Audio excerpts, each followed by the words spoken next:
A very Merry Christmas to all y'all in Denver Broncos country. I recorded this video before my family headed out on the road trip, and I just wanted to imagine, like, if Sean Payton could go sit on Santa's lap and get anything that he wanted for short-term, long-term. What does Sean Payton want to build this team, not to just be good now, but to be good from now on? And so we're going to go through short-term and long-term wish lists for this team if Santa Claus, who is basically like the owner of Walmart, right? It's the Walton Penner family. What would he give to this team to build it moving forward? If you're new to the channel, I'm a diehard Denver Broncos fan. Try to make content each and every day to keep us all connected, because we are the best fan base in all of football, and that's something we can all believe in during Christmas, right? So I think the first thing on Sean Payton's wish list is he wants to get this run game going. We saw in our most recent game, he even tried to remind himself, like, hey, run the rock. It has been since Jerry Rosburg, do you remember our interim head coach, in the 2022 season that we last had a running back run for over 100 yards, which is just a wild thing. There are multiple teams in the NFL who have a 100-yard rusher every game, and it's been multiple years since we've had that, even with Sean Payton. And so, like, last year, it was easy to blame that on Russell Wilson and be like, everyone's stacking the box to stop Russell Wilson.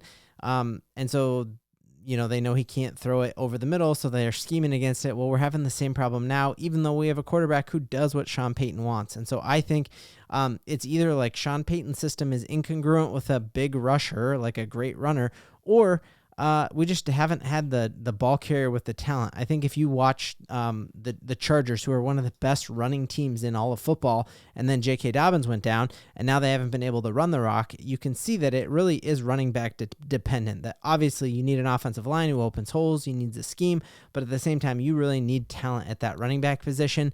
Javonte just isn't that anymore. And so I think the number one thing Sean Payton wants on that, he knows he needs to have a complementary system.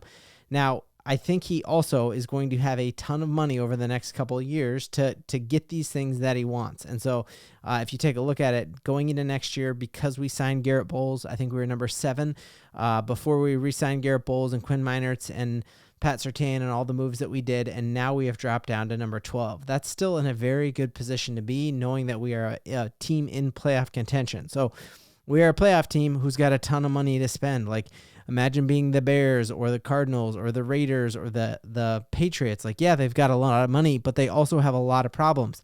Broncos have a lot of money and not a lot of problems. One of them definitely is going to be running back. Other exciting thing to look at is, like, in the years to come, the Broncos are going to just keep moving up this list when it comes to how much money that we have. Absolutely fantastic thing to see there. So what might we do this offseason with that bag of cash that we have? There are not a ton of free agent running backs set to hit the market this year who you're like, oh, go pay them. We got to have them. I think there you could have Aaron Jones has looked incredible there, but I think the Minnesota Vikings will probably try to keep him. Najee Harris, again, has looked incredible with Russell Wilson. Might that be worth it? There's a ton of rumors that Sean Payton might want to get Alvin Kamara again, but the way his new contract was re-signed makes it very hard to move. And would really remove a lot of the cap advantages that the Broncos do have. You do see that we're set to lose Javonte Williams.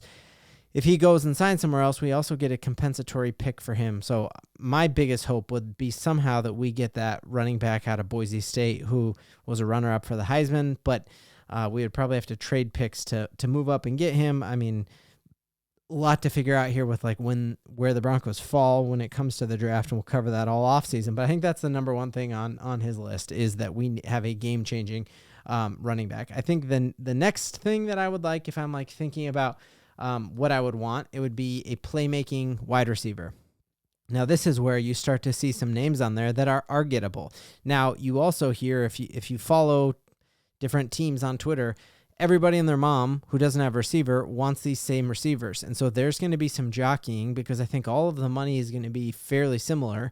And so receivers are going to be like the prettiest girl choosing who they want to go to the homecoming dance with. And they never picked me, not till college when I met my wife. Shout out my wife. But so the number one on that list is T. Higgins. But I've heard Chargers fans be like, T. Higgins is coming here. I've heard Bears fans say he's coming here. I've definitely heard Patriots fans say he's coming here. I've heard Bengals fans saying he's coming back. But man, if somehow we could land T. Higgins, that would be absolutely wild. The next big wide receiver on this free agent list, Chris Godwin, and that would be a huge grab too. I would love it if somehow that would work out for the Broncos. That could be incredible. Might Deontay Johnson be on there? There's also a lot of great wide receivers in this upcoming draft. Obviously, Travis Hunter being the number one. Dude, I would absolutely love to have, and can you have him in as a corner as well? Like, what is he going to pick to be? That's going to be probably way out of the Broncos' range draft-wise because we're actually a really good team now. But might we value that enough to trade up? There's a fantastic wide receiver who plays for Arizona or Arizona State or something people are really high on, but there's a lot of good wide receivers in this upcoming draft. Also, a lot of rumors that Tyreek Hill wants out with Miami.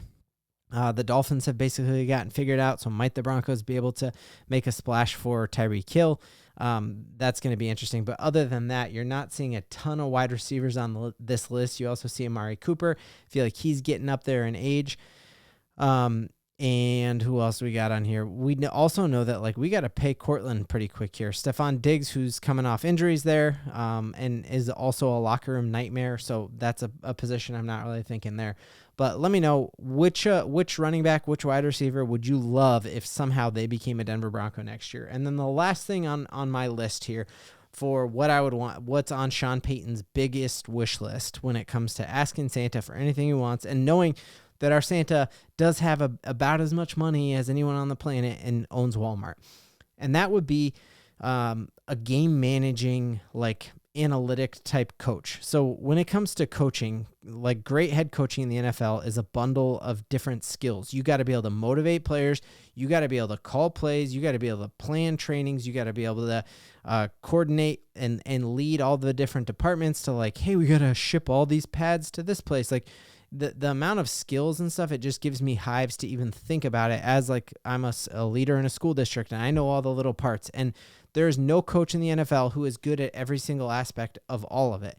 And I would say if Sean Payton has one shortcoming, and it's the shortcoming I would want him to have, it would be like the nitty gritty in-game details of like managing. Like it feels like sometimes that as I watch how he's calling a game, I'm like, dude, I just play Madden a couple times a month, and I feel like I would be a better in-game manager of like clock management and, oh, there's 40 seconds left in this half. Let's not throw 2 incompletions. And so we remember it was under Nathaniel Hackett that the richest owner in sports actually hired him a dude to be in his ear who literally was up there with like Amazon Analytics and ChatGPT calling down and saying, hey, here's the actual in-game minutia that you need to know about. Now, that's not a dig on Sean at all. He is the best motivator. He is the best culture former that we've ever had in Denver. Like, and then he's also like a top 5 play caller as far as like scheming things up and scheming guys up. And so he has the skills that I want.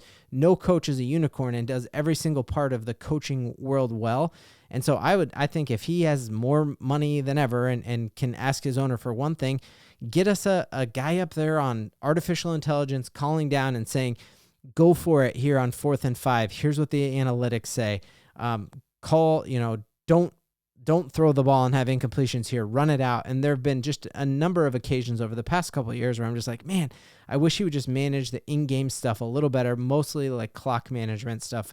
There was a time I remember playing the Chiefs too, his first year where I'm like, dude, why did you do that? You had to punt it back to Mahomes, and you know what Mahomes can do with 13 seconds, just run it out. So that's my biggest thing like that I think is Sean Payton is asking Walton Penner Group what to get for Christmas. That's what he want, a game-changing running back, a game-changing wide receiver, and somebody to help him out with like the one part of the job that he's not absolutely phenomenal at.